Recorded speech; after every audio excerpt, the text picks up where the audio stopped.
D'abord, c'est la méconnaissance intrinsèque de la parole divine.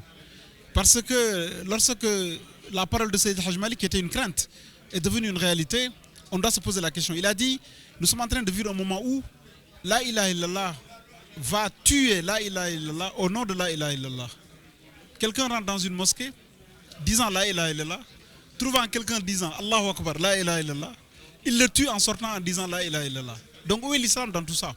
C'est pourquoi nous pensons que là où il y a cet extrémisme, là où il y a ce terrorisme, qui n'est rien d'autre que le rejet, c'est parce que les gens n'ont pas aseptisé, n'ont pas compris, au sens chimique du terme, aseptisé, hein, ils n'ont pas accepté en eux et compris en eux les vrais principes posés par l'islam dans la communauté humaine.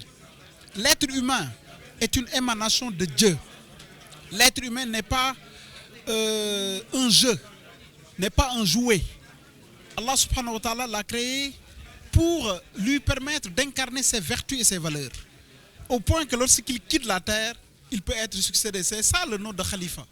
Celui qui a en lui la quasi-vertu, la quasi-totalité des attributs de Dieu, qui peut à son départ être remplacé. Mais si ce dernier ne sait pas que c'est dans le calme, la sérénité, le dépassement, le discernement, que l'être humain est apprécié, c'est parce qu'il n'a pas compris l'islam. Aujourd'hui, en quoi le soufisme peut être un rempart contre l'extrémisme violent? Mais le soufisme ne fait rien d'autre que rendre l'homme à Dieu et Dieu à l'homme. Et si tu penses que le kalimatou la ilaha illallah n'est rien d'autre que il n'y a de Dieu que Dieu, tu te trompes. Le soufisme te dira que kalimatou la ilaha illallah, c'est là où joue de illallah. Il n'y a rien sans Allah subhanahu wa ta'ala. Quand tu vois la mouche voler, quand tu vois le papillon voler, quand tu vois l'eau avec toutes ces vagues, quand tu vois l'énergie humaine, tu dis que c'est des émanations de Dieu. Parce que Dieu a créé le prophète sallallahu alayhi wa sallam de lui. Et de lui, de cette lumière prophétique, il a créé le reste de l'univers.